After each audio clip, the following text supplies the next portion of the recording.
உலகெங்கும் வாழும் மாதா தொலைக்காட்சியின் அன்பர்களே, உங்கள் அனைவரையும் வாழ்வுதரும் இறைவார்த்தை என்னும் நிகழ்ச்சிக்கு மனமகிழ்வுடன் வரவேற்கின்றோம்.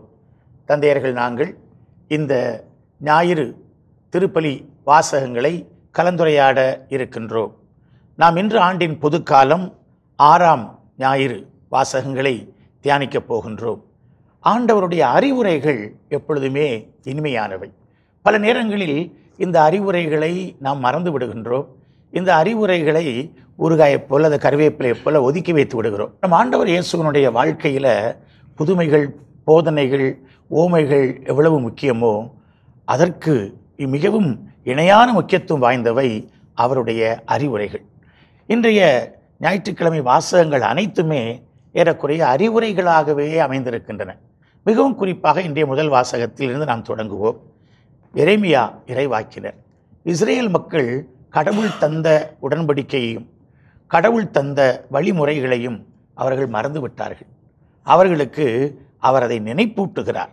நினைப்பூட்டுகிற வேளையிலே அவர்கள் எப்படி வாழ வேண்டும், அவர்கள் எப்படி தத்துவத்தை தங்கள் வாழ்க்கையிலே கொண்டிருக்க வேண்டும் என்று அறிவுறுத்துகிறார். எரேமியா இறைவாக்கினர் ஒரு மென்மையான இறைவாக்கினர். ஆனால் கடுமையான இறைவாக்கு பணிக்காக கஷ்டமான காலத்தில் அழைக்கப்பட்டவர். அதான் அவருடைய வாழ்வினுடைய ஒரு முரண்பாடாக நாம் பார்க்கின்றோம்.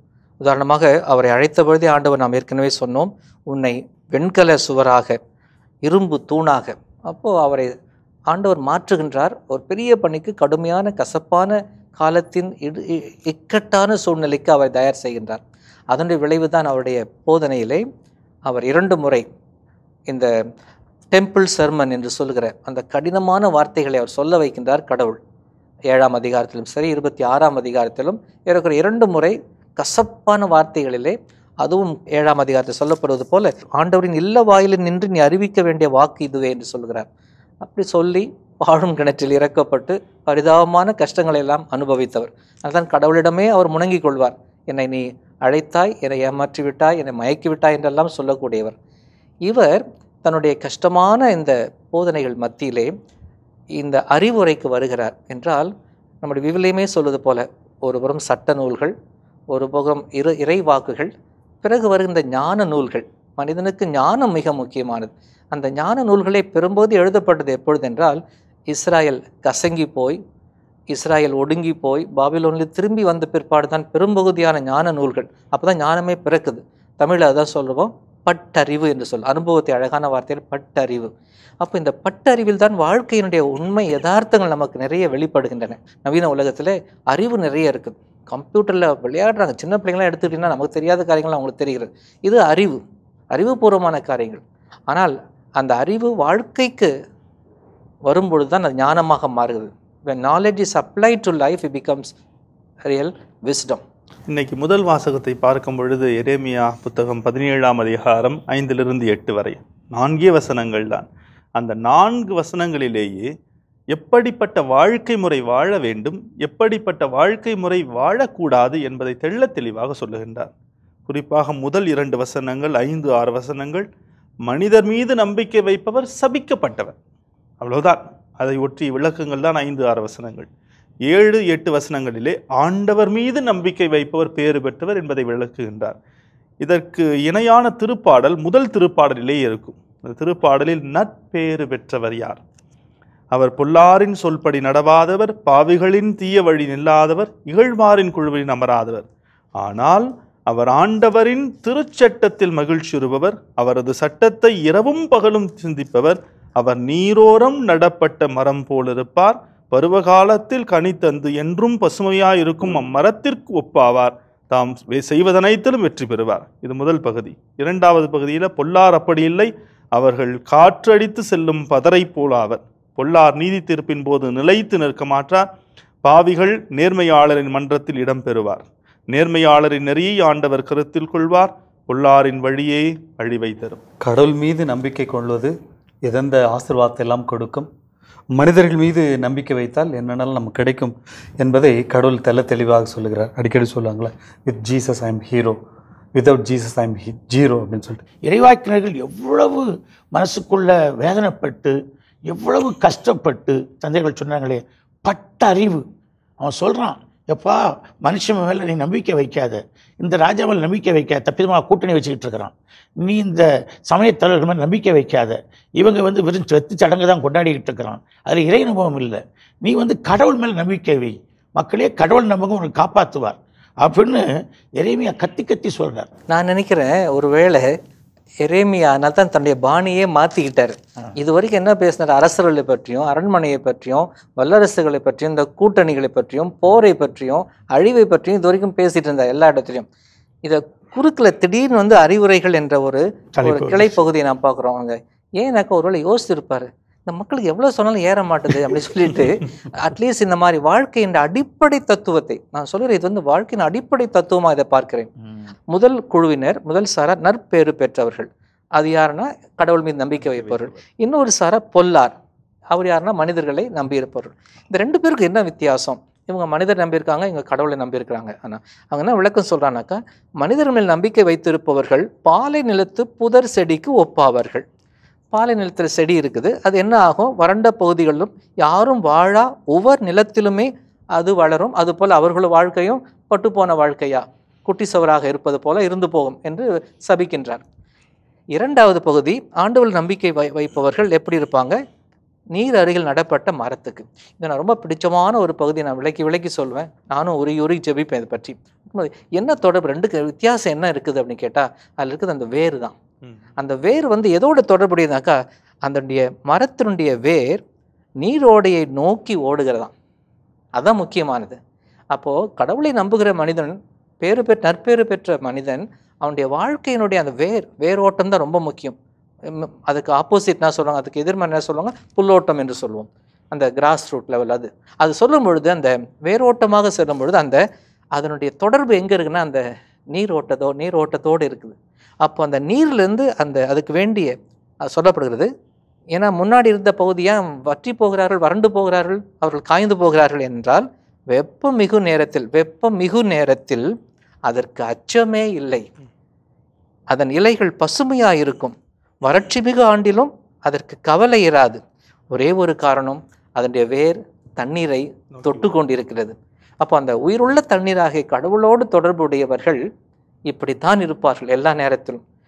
அவர்களையும் துன்பங்கள் வாட்டும், அவர்களையும் சூறாவளி வரும், அவர்களுக்கும் கஷ்டங்கள் இருக்கும், தலைவலி இருக்கும், வயிற்று வலி இருக்கும். ஆனால் அவர்களுடைய வாழ்க்கை எப்பொழுதும் செழிப்பாக இருக்கும். அந்த தொடர்பு இருந்து கொண்டே இருப்பதால். அந்த வெப்பமிகு நேரத்தில் அப்படின்றது ஒரு அர்த்தமே, என்னதான் சூரிய ஒளி அதை சுட்டெரிக்கின்ற சூரிய ஒளி இருந்தாலும் கூட அந்த வேரானது தண்ணீரை நோக்கி இருக்கும்.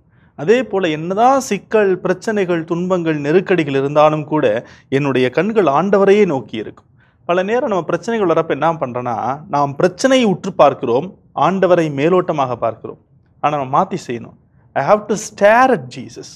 நான் ஆண்டவரை உற்று பார்க்க வேண்டும், என்னுடைய பிரச்சனைகளை மேலோட்டமாக பார்க்க வேண்டும். ஐயோ ஆண்டவரே எனக்கு எவ்வளோ பெரிய பிரச்சனை அப்படின்னு சொல்றதை விட்டுட்டு, ஐயோ பிரச்சனை எனக்கு எவ்வளோ பெரிய ஆண்டவர் இருக்கிறார் என்பதை, அதனால நம்முடைய நம்பிக்கை முழுக்க ஆண்டவர் மீது வைக்க வேண்டும்.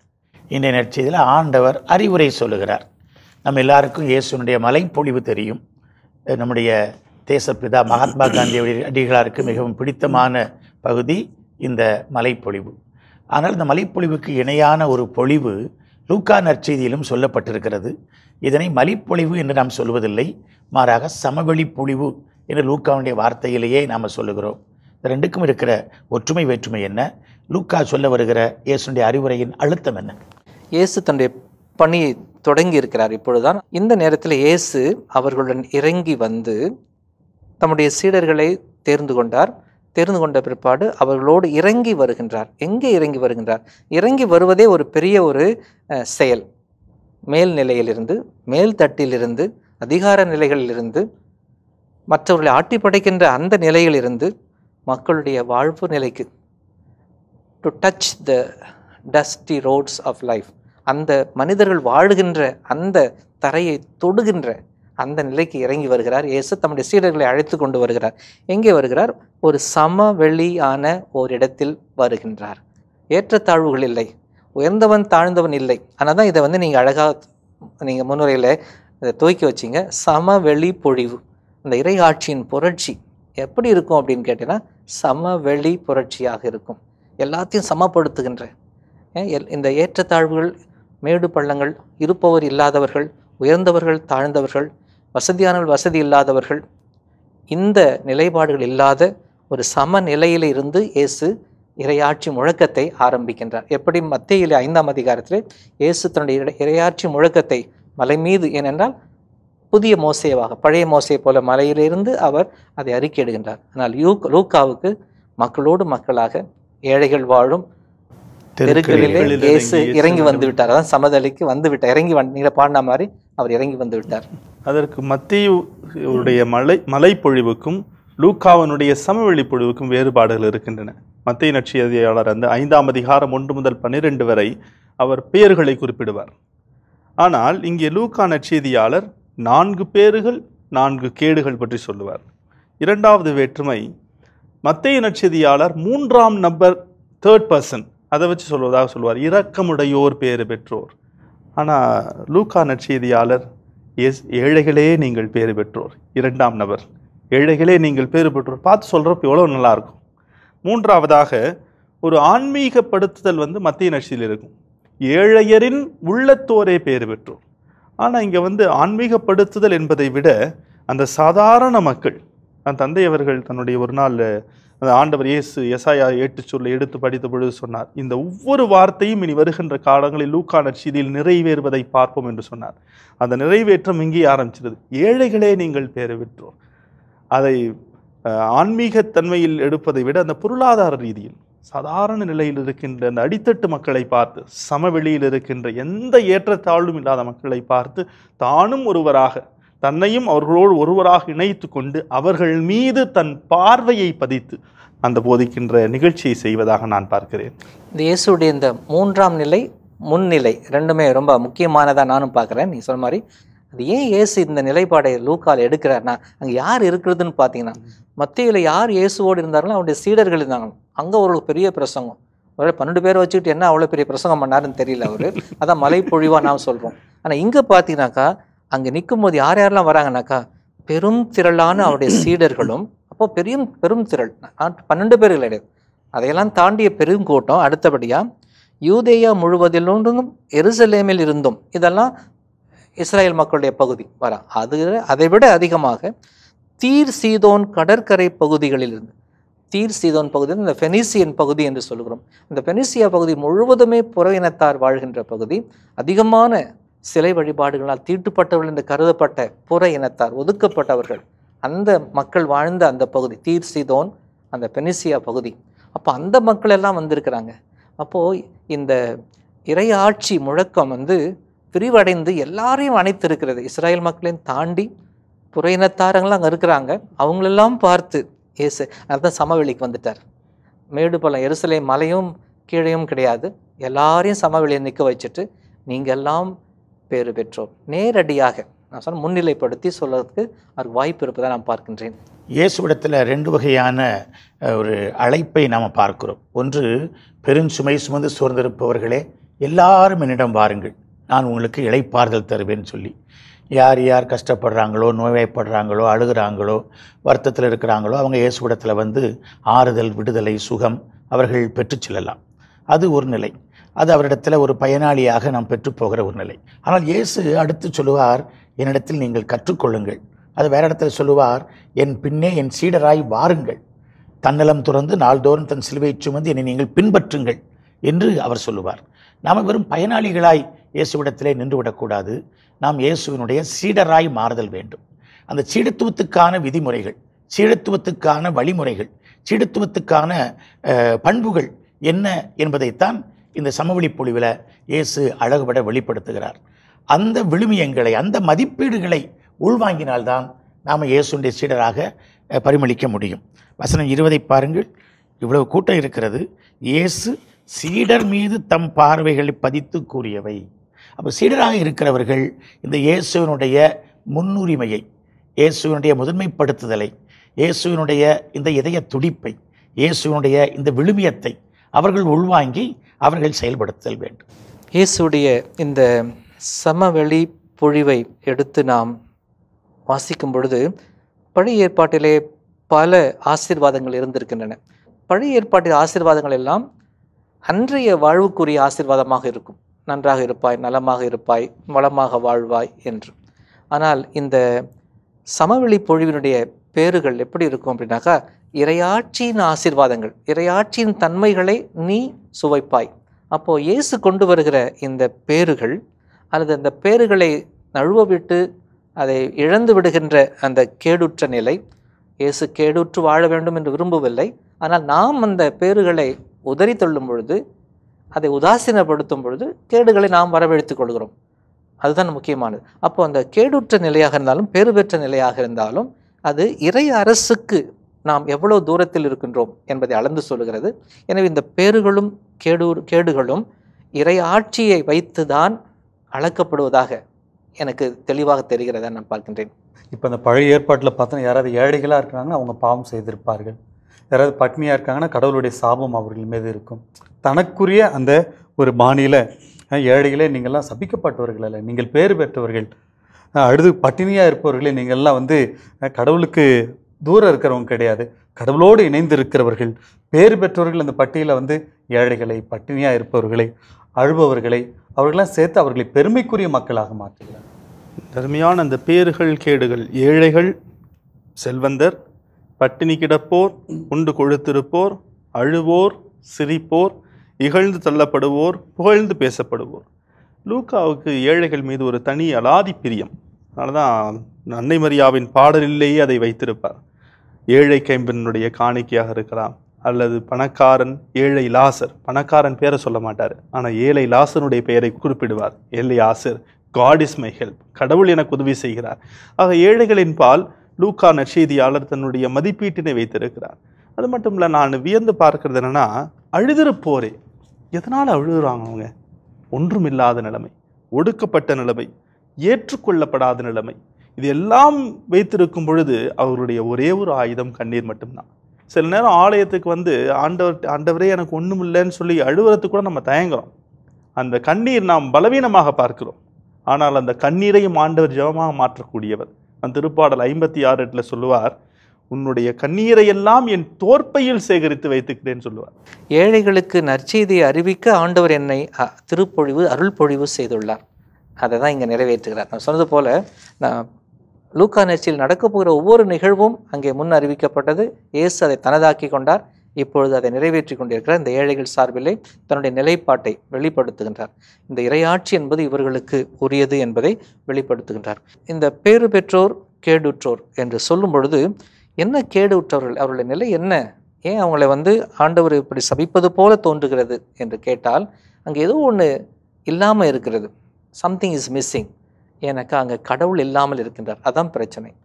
ஒருத்தர் வசதியாக இருக்கிறது தப்பு கிடையாது, ஆனாலும் சாபம் கிடையாது. அந்த செல்வம் அவர்களை கண்ணை மூடுகிறது, கடவுளை பார்க்க முடியாமல் செய்கிறது. அதான் பிரச்சனை. உண்டு கொழுத்திருப்போர் என்ன ஆகிறார்கள் என்றால், அந்த தனக்கெல்லாம் கிடைத்து விட்டது என்ற நிலையிலே கொடுக்க வேண்டியவரை கொடுப்பவரை மறந்து விடுகிறார்கள். அதான் பார்க்கின்றோம். இந்த சிரித்து இன்புறுவோர் ஏன் கேடு விடுகிறார்கள் என்றால், அவருடைய சந்தோஷம் எல்லாமே தங்களிடம் இருப்பதை வைத்தும் தாங்கள் சாதிக்கக்கூடியது சம்பாதிக்கக்கூடியது வைத்து மட்டும்தான் சந்தோஷத்தை காணுகிறார்கள். ஆனால் உண்மையான மகிழ்ச்சியை கொடுக்கக்கூடியவரை அவர்கள் மறந்து, அதான் அந்த தண்ணீரோடு தொடர்புடைய வேறாக அவர்கள் வாழ மறந்து விடுகிறார். அதுதான் அந்த கேடுற்ற நிலை. நம்முடைய செயல்முறையாக பார்க்கும் பொழுது அதை தான் நான் பார்க்கின்றேன். இந்த வாழ்வை, இன்றைக்கு சீடத்துவ வாழ்வை நாம் வாழ முடியுமா? இல்லை இது ஒரு கனவா, ஒரு வானத்தை தொங்குகிற ஒரு அறிக்கையாக தான் இது இருக்கிறதா? இதை நம்ம செயல்படுத்த முடியுமா? அன்பு செய்கிறது, இரக்கம் காட்டுறது, மன்னிக்கிறது, இருப்பதை பிறரோடு பகிர்ந்து கொள்வது, இதெல்லாம் மனிதனுக்கு கடவுள் இயற்கையாக நமக்கு கொடுத்திருக்கிற குணாதிசயம். ஆனால் பல நேரத்தில் நம்முடைய சுயநலத்தின் காரணமாக இதெல்லாம் நம்ம செய்யாமல் விட்டு விடுகிறோம். கடவுளை அன்பு செய்தால் நிச்சயமாக நான் பிறரையும் அன்பு செய்ய முடியும். அப்போ பிறரை அன்பு செய்யும்போது என்னிடத்தில் இருப்பதை நான் ஈஸியாக கொடுப்பேன். ஒருத்தர் அழுதுட்டு இருக்கிறாருன்னா அதை பார்த்து நான் மகிழ்ச்சி அடைய மாட்டேன், மாறாக அவருக்கு ஆறுதலாக நான் இருக்க முடியும். ஒருத்தர் பட்டினியாக இருக்கிறாருன்னா அதை பார்த்துட்டு நான் மட்டும் சாப்பிட்டு மற்றவர்கள் பட்டினியாக இருப்பதை பார்த்து நான் மகிழ்ச்சி அடைய முடியாது. என்கிட்ட நல்ல செல்வம் இருந்தால் எனக்கு மட்டும் நான் மட்டும் நல்லா இருக்கணும், என்னுடைய குடும்பம் மட்டும் நல்லா இருக்கணும் அப்படின்னு நினச்சி நான் என்னால் வாழ முடியாது. இப்போ பிறர் இருக்கிறாங்க, அவளுக்கு என்னால் முடிந்ததை நான் செய்ய முடியும். இதுதான் உண்மையான சீடத்து வாழ். அப்படி செய்யும்போது நான் அந்த பேறு பெற்றவர்களுடைய அந்த அட்டவணையில் நான் வந்து விடுவேன்.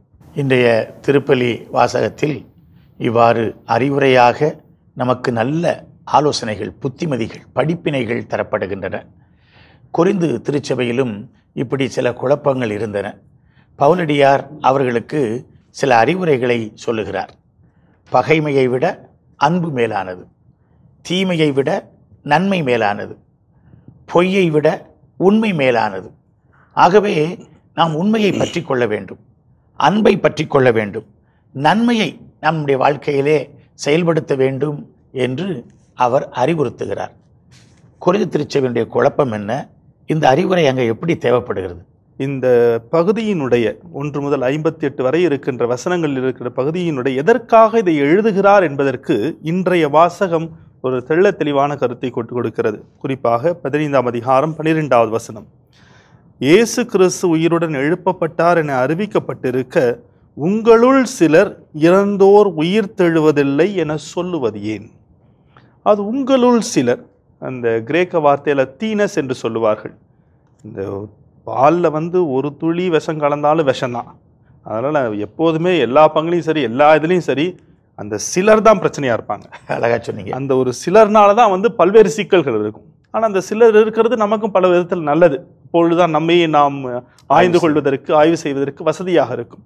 ஆக இப்படிப்பட்ட நிகழ்ச்சியை கேள்விப்பட்டவுடன் பவுலடிகளார் அவர்களுக்கு உயிர்த்தெழுதலை பற்றிய ஒரு கட்டமைப்பை, ஒரு லாஜிக்கல் ஆர்குமெண்ட், அருமையான ஒரு ஆர்குமெண்ட்டை கொடுக்கிறார். அதைத்தான் ஜெரோம் மர்ஃபி ஓக்கனர் தன்னுடைய புத்தகத்தில் எழுதும் பொழுது, இறந்தோர் உயிருடன் எழுப்பப்படவில்லை. அவங்க இயேசு உயிர்த்தெழுத நம்புறாங்க, ஆனால் இறந்தோர் எப்படி உயிர்த்தெழுவாங்க? அந்த நம்பிக்கை அவர்களுக்கு இல்லை. அப்போ அந்த நம்பிக்கை இல்லைன்னா 4 வகையான சிக்கல் வரும் என்று சொல்லுகிறார். முதல் சிக்கல், கிறிஸ்து உயிருடன் எழுப்பப்படவில்லை என்ற அர்த்தம். இறந்தோர் உயிர்த்தெழுப்படவில்லை என்றால் கிறிஸ்து உயிருடன் எழுப்பப்படவில்லை என்ற அர்த்தம். இரண்டாவது, பவுல் அறிவித்த நற்செய்தி பயனற்றதாகும். ஏன்னா தன்னுடைய இறையியல் சித்தாந்தத்தையே அந்த உயிர்த்த ஆண்டவரில் தான் வைக்கிறார். மூன்றாவது, நம்முடைய நம்பிக்கை பயனற்றதாகும், நாம் பாவிகளாகவே வாழ்ந்து விடுவோம். ஏன்னா இயேசு உயிருடன் எழுதியதனுடைய அர்த்தம் நம்முடைய பாவங்களுக்கெல்லாம் மீட்பு கொடுக்கிறார் என்ற அர்த்தம். நான்காவது, நம்பிக்கையில் இறந்தவர்கள் அழிந்து போவார்கள். அப்போ ஆண்டவர் உயிர்த்தெழுவான நம்பிக்கையில் இறந்தவங்களாம் அழிந்து போவார்கள். ஆக இறந்தவர்கள் உயிருடன் எழுப்பப்படவில்லை என்றால் இந்த 4 சிக்கல் வரும் என்பதை வைத்துத்தான் இன்றைய வாசகத்தை கட்டமைக்கிறார். இந்த கொரிந்து நகர் மக்களும் சரி, அவர்களை சூழ்ந்து வாழ்ந்த கிரேக்க கலாச்சாரத்தினுடைய தாக்கத்துக்கு உட்பட்ட மக்கள் அனைவருமே இந்த பிளேட்டோவுடைய அந்த தத்துவ இயல்படி மனித வாழ்வை 2 கூறுகளாக பிரிக்கின்றார்கள் எப்பொழுதுமே. அது உடலை சார்ந்தது ஒன்று, ஆன்மாவை சார்ந்தது ஒன்று என்று. இது கூட இன்றைக்கு கூட நமக்கு இருக்க நிறைய பார்க்கணும். நம்முடைய கிறிஸ்துவ சிந்தனை ஓட்டம் கூட இதனுடைய பின்னமையில் அமைந்திருந்தாலும் அதனுடைய தாக்கம் எப்படி மாறுகிறதுனா, இந்த எப்பொழுதும் 2ஆக பிரிப்பது, விண்ணகம் மண்ணகம் அப்படின்ற குருக்கள் பொதுநிலையினர், குருக்கள் ஒரு 2 சாராராக பிரித்து விடுகின்றோம். அப்படிப்பட்டது சேக்ரெட் அண்ட் செக்குலர் என்று சொல்கிறோம். புனிதமானது இந்த உலகம் சார்ந்தது. அப்போ இந்த உலகம் சார்ந்தெல்லாம் புனிதம் இல்லாதது மாதிரி அது இன்னொன்று புனிதம் சார்ந்ததாக பார்க்கின்றோம். இப்படி அதை விட முக்கியமானது வழிபாடு, வாழ்வு. வழிபாட்டுக்கு போகிற செருப்பு கைட்டு வச்சுட்டு கோயிலுக்கு போ, ஆனால் வாழ்வுக்கு வரையா செருப்பை மாட்டிக்கோ, எல்லாத்தையும் மாட்டிக்கோ, காதில் மாட்டிக்கோ, கையில் எடுத்துக்கோ, எல்லாத்தையும் எடுத்துக்கோ, அப்படி. அப்போது வாழ்வும் வழிபாடும் தொடர்பில்லாமல் போகிறது, அந்நியப்பட்டு போவதை பார்க்கின்றோம். இவ்வாறு கூறு போட்டு வாழ்வதற்கு காரணம் நம்முடைய அடிப்படை சித்தாந்தம் இந்த உடலும் இந்த ஆன்மாவும் 2ஆக பிரிப்பேன். அப்போது இந்த உலகத்தை சார்ந்தது எல்லாமே இந்த உடலை சார்ந்தது, ஆனால் விண்ணகத்தை சார்ந்தது ஆன்மாவை சார்ந்தது. நீ ஆன்மாவை பாதுகாத்து கொள்ள வேண்டும், ஆனால் இந்த உலகத்தில் நீ எப்படி வேணாலும் வாழலாம் என்ற நிலை வரக்கூடாது. அதனால தான் இன்றைக்கு இந்த உயிர்ப்பு மிக முக்கியமானதாக நாம் கருதுகின்றோம். உயிர்ப்பு ஆன்மாவுக்கு மட்டும் உரியது அல்ல, உயிர்ப்பு இந்த வாழ்க்கைக்கு உரியது, இந்த உடலுக்கும் உரியது, மனிதனுடைய ஒட்டுமொத்த முழுமைக்கும் உரியது என்பதை வலியுறுத்த வரும் பொழுது தான் இயேசுடைய உயிர்ப்பு நமக்கு தேவையானதாக இருக்குது. உயிர்ப்பை நம்பிக்கை வைப்பவர்கள் தான் இந்த உடலையும் மதிப்பார்கள், இந்த உலகையும் மதிப்பார்கள், இந்த உலகில் அவர்கள் செய்ய வேண்டிய வேலையையும் அவர்கள் மதிப்பார்கள், அவர்கள் இருக்க வேண்டிய நிலையும் மதிப்பார்கள். எனவே இந்த உயிர்ப்பை பற்றிய அந்த நிலைப்பாடு, நம்பிக்கை அந்த மக்களுக்கு அதிகமாக தேவைப்பட்டதை பவுல் உணர்ந்திருக்கின்றார். இன்றைக்கு நம்முடைய பங்குகளில் இப்படி ஒரு நல்ல அறிவுரை சொன்னாலும், ஒரு நல்ல ஒரு தீர்வையே நாம் சொன்னாலும், அது இறைவார்த்தையின் வழியில் அல்லது திருச்சபை சட்டத்தின் வழியில் அல்லது பொதுநலனுக்கு உகந்ததாக நம்ம சொன்னாலும், இந்த சிலர் இருக்கிறாங்களே, இவங்க எந்த அறிவுரையும் கேட்காம அவங்க அந்த நம்ம பார்த்தோமே அந்த திருப்பாடலில் பொல்லார் போல, தீய வழி நடப்போர் போல அவர்கள் இருக்கிறார்கள். இந்த கேடுட்டோர் போல அவர்கள் இருக்கிறார்கள். அவர்கள் சபையில், குறைந்த சபையில் குழப்பம் ஏற்படுத்துகிற இந்த நபர்கள் போல இருக்கிறார்கள். இப்படிப்பட்டவங்களுக்கு நம்ம அறிவுரை சொல்ல முடியுமா? இந்த அறிவுரை போய் எட்டுமா? நம்முடைய பணி இறைவாக்கினர் பணி, இறைவாக்கு பணி. சொல்ல வேண்டியதை நிச்சயமாக சொல்லணும். அதுதான் பவுலடிகளார் செய்தார், பல இறைவாக்கினர்களும் செய்தார். கேட்குறாங்களோ அடிக்கடி ஆண்டவர் இயேசு கூட தன்னுடைய இந்த நற்செய்தியெல்லாம் சொல்ல, கேட்க செவியுள்ளோர் கேட்கட்டும். யாரெல்லாம் கேட்கிறார்களோ அவர்களெல்லாம் இந்த நல்லவர்களாக ஆண்டவர் மீது நம்பிக்கை வைத்திருந்தாலும் வாழ்வை பெற்றுக்கொள்ளார்கள். யாரெல்லாம் கேட்கலையோ அவங்க ஃபாதர் சொன்னது போல் அந்த பாலைவனத்தில் இருக்கக்கூடிய அந்த புதர் செடி மாதிரி வாழ்க்கையாகும். நம்ம ஆண்டவருடைய வார்த்தையை கேட்டு அதன்படி வாழும்போது எனக்கு வாழ்வு கிடைக்கிறது. கேட்கல அப்படின்னா நானும் கேட்டு விடுகிறேன், என்னோடு சேர்ந்த என்னுடைய குடும்பமாக இருக்கட்டும், என்னுடைய சமுதாயம், இரண்டையும் சேர்த்து நானே கெடுத்து கொண்டு இருக்கிறேன். கண்ணதாசன் ஒரு வரிகள் சொல்லுவார் இல்லையா, போற்றுவார் போற்றட்டும் பொழுதிவார் தூற்றுவார் தூற்றட்டும், ஏற்றதொரு கருத்தை எனதுள்ள மேற்குமேனின் எவர் வரினும் அஞ்சேன் அஞ்சாது எடுத்துரைப்பேன். அதைத்தான் பவுலடிகளார் செய்கிறார். அவர்களை திருத்துவதற்கும் அவங்க கேட்கல, ஐயோ அவங்களுக்கு அவங்கள சார்பாக நான் ஒரு நற்செய்தி சொல்லலாமே அப்படிலாம் கிடையாது. தவறு என்றால் தவறு, சரி என்றால் சரி, நான் சொல்லிக்கொண்டே இருப்பேன். இறை வார்த்தை உன்னுடைய இதயத்தை ஊடுருவும் வரை நான் வார்த்தைகளை உச்சரித்து கொண்டே இருப்பேன் என்பதுதான் பவுலடிகளாருடைய திண்ணமாக நான் பார்க்கிறேன். அந்த அடிக்க அடிக்க அம்மியும் நகரும் என்று சொல்லுவது போல, சபை உரையாளர்கள் என்று சொல்லுகிற நாம் எல்லோரும் சபையை சந்திப்பவர்கள். அதே போல குடும்பத்திலே சில நேரங்களில் பிள்ளைகள் கேட்கவில்லை என்றதால் பெற்றோர் பின்னடைவு உணர வேண்டியதில்லை. நாம் சொல்ல வேண்டிய நல்ல காரியங்களை சொல்லிக்கொண்டே நினைவுபடுத்தி கொண்டே இருக்க வேண்டிய கடமை நமக்கு இருக்கிறது. அதனால்தான் நாம் ஆண்டு தியானங்கள், குருக்களாக இருந்தாலும் புதுநிலையினர் பங்கு மக்களாக இருந்தாலும் ஆண்டு தியானம் என்று வைக்கின்றோம், மாதாந்திர தியானம் என்று வைக்கின்றோம், சுய ஆய்வு, ஆன்ம ஆய்வு என்றெல்லாம் வைக்கின்றோம். காரணம், நமக்கு இந்த நினைவுபடுத்துதல் தேவைப்படுகிறது. அன்புமிக்கவர்களே, இறைவார்த்தை நமக்கு நல்ல அறிவுரைகளை கொண்டு வந்து தருகிறது. ஆகவே இந்த இறைவார்த்தையின் ஒளியில் இந்த அறிவுரைகளின்படி நாம் வாழ்வோம். அவ்வாறு அறிவுரைகளின்படி வாழுகிற பொழுதுதான் ஆண்டவருடைய சீடராக நாம் சான்று பகர முடியும். நாம் படிப்படியாக இந்த அறிவுரைகளை ஏற்றி பின்பற்றி இயேசுவினுடைய சீடராய் வளர்வோம்.